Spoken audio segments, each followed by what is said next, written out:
Hi garden friends, happy Tuesday. Today I'll be making a Hypertufa succulent arrangement in this pot, which is one of my favorites. I made it out of a mushroom mold, or a mushroom carton that I use as a mold. So you can see kind of like how the carton looked.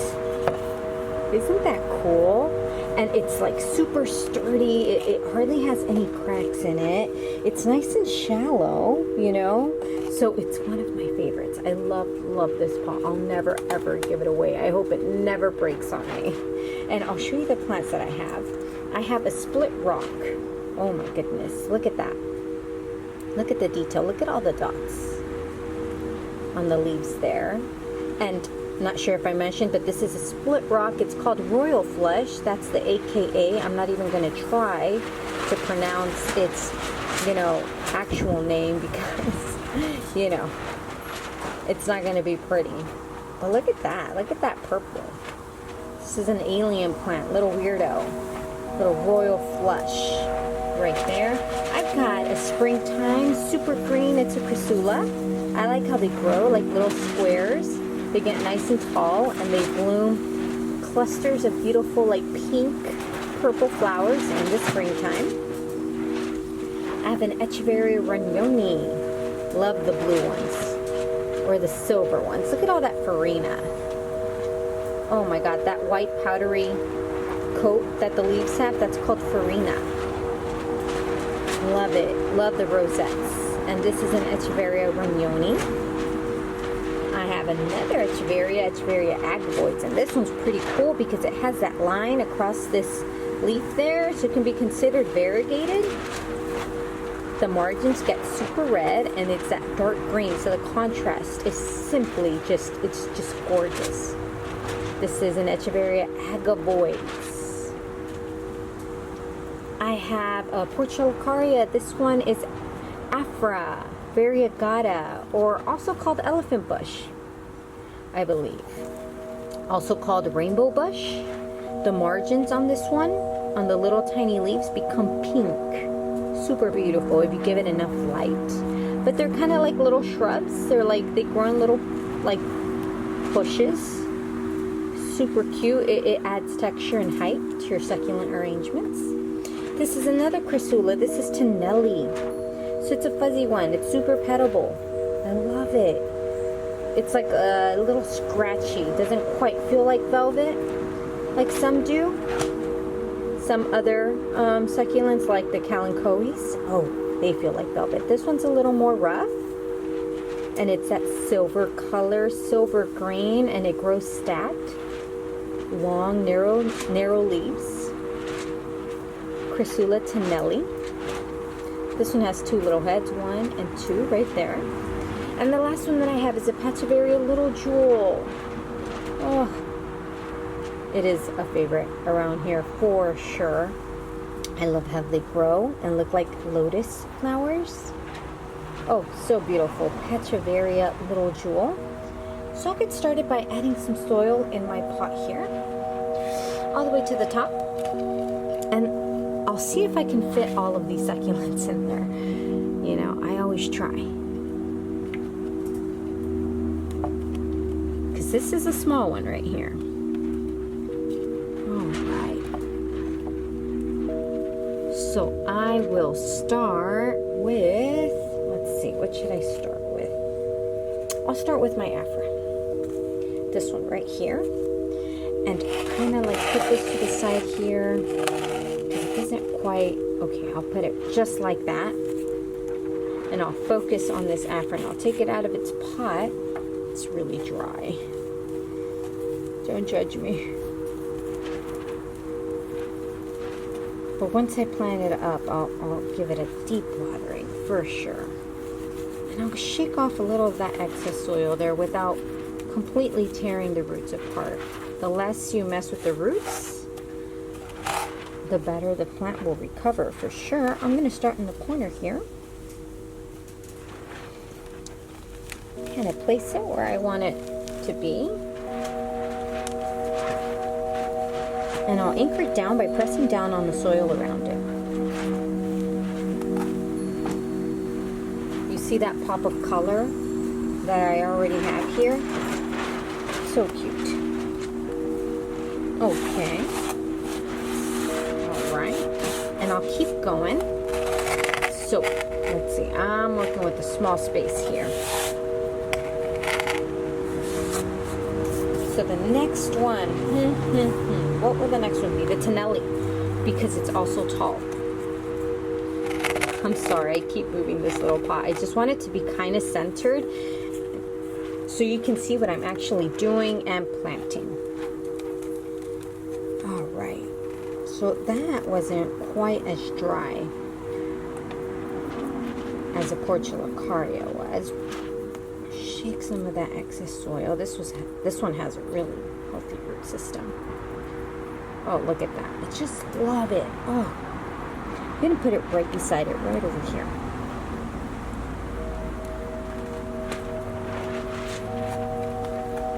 Just like that.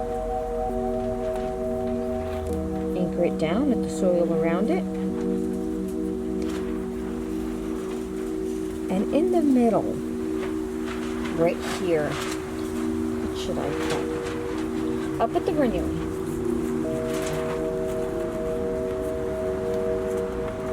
I'll clean the leaves that are dried up at the base here. Start taking away some of that soil from the top or from the base right here. There we go.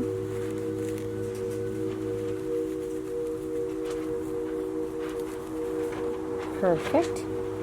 I'll put it right in the middle, right in between the Tenelli and the Portulacaria, just like that.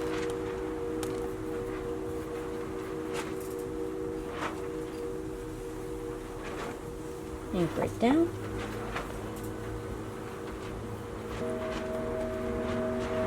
Oh, that is so pretty. Oh my goodness. Okay, so now right here, what should I do here?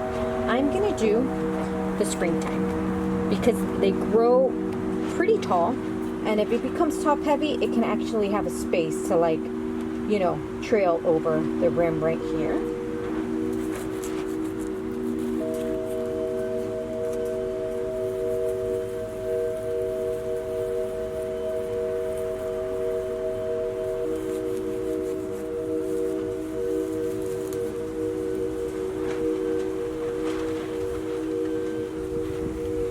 Perfect. That worked out nicely. There we go. Kind of like that. Yeah, there we go. Shows a little bit more of the face. I was kind of hiding it there. Okay. There we go. Okay. So let me get rid of some of this soil here.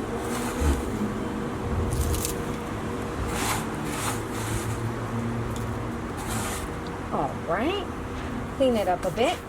And now, since I have a green color here, I'm gonna put the Agavoides right over here. Ooh, this one's good. Not as dry. Doesn't have dead leaves, so that's good. But hey, that's normal. The dead leaves that dry up at the little bottom here, you just pluck those out. That's totally normal. I'm excited that this one has an actual line here. I'm curious to see if the variegation keeps on going, because sometimes it only grows on one leaf, and then that's kind of it, you know. Ooh, so I like the balance there. I like the balance of the green and the green, even though it's hard to see right now because this pot is like to the side. All right, yay, okay.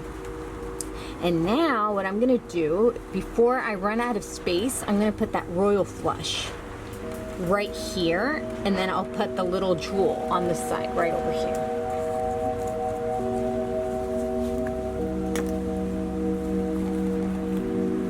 Oh, you can tell it's been there for a while.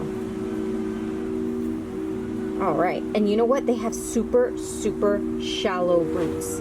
So you have to be super careful when planting these. And since this is a shallow little planter here, it's gonna survive nice. If it was a deeper one, I probably wouldn't plant it in this planter, but it's nice and shallow. Okay, so now I'm gonna bring it over here.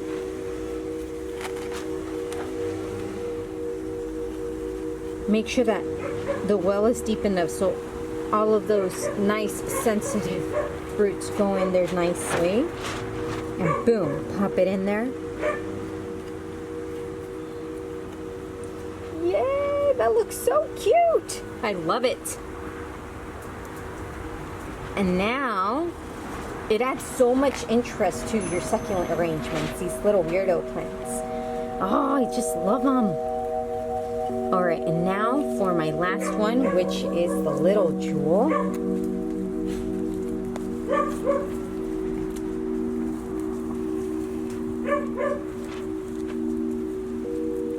right, here we go.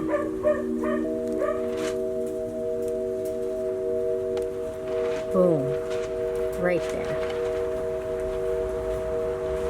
That fit nicely. Oh, that is so cute.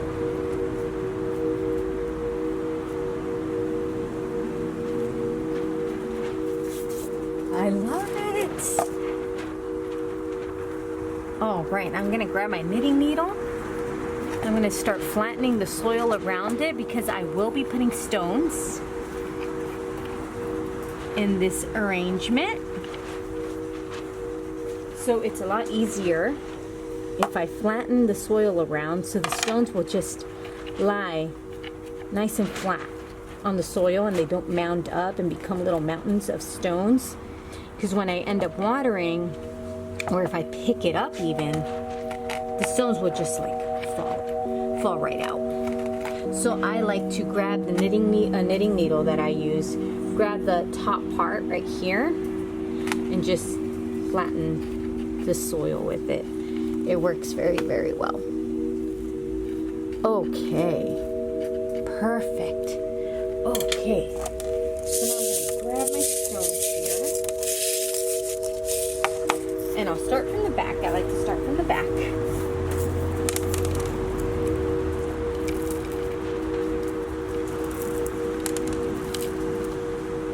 And start covering the surface that shows the soil.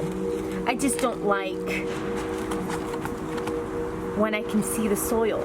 I've never liked it. I think that this completes the look. I think that an arrangement with topsoil looks a lot more finished. A bit of finished. I don't know. What do you guys think? Do you like topsoil? Have you worked with topsoil before, or not topsoil? Top dress. Tell me what you think. I think that it's a lot of fun because you don't have to, choose the same colored stones like I do. Mine are more neutral, definitely. They're like earthy colors. But if you want to be more colorful, you can choose all sorts of cool stones out there. Even like glass stones. Those are really cool. They give a different effect. They add uniqueness to planters. I like the earthy tones because I'm just more simple, so I kind of just like it this way.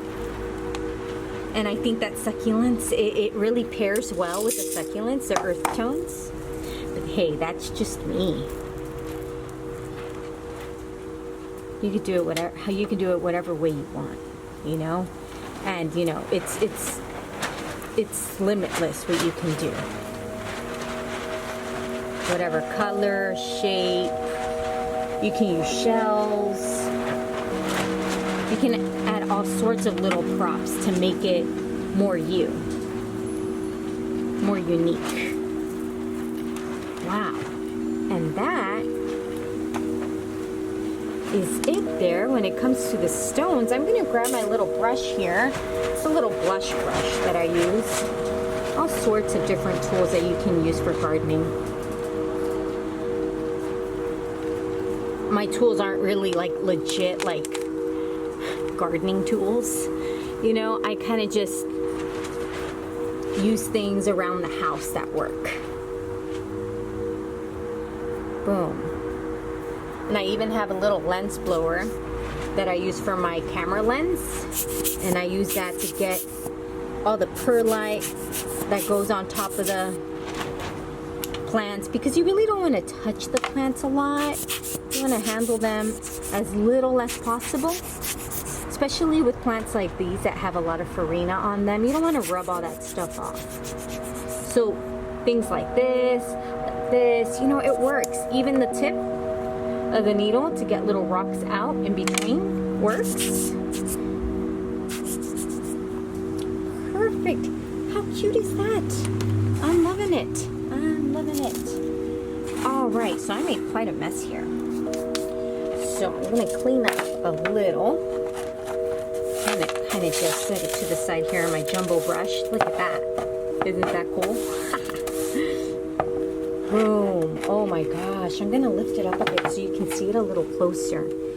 Starting with the Portulacaria right there and going down to the Runyonii, the springtime. And look at that royal flush there. Look at that.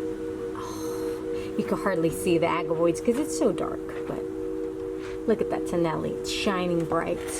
I hope you enjoyed this tiny little planter here. And hopefully you learned something new and got to see some new plants. And I hope I inspire you to just get out there and, you know, be in nature, grow, garden. Until next time, bye garden friends.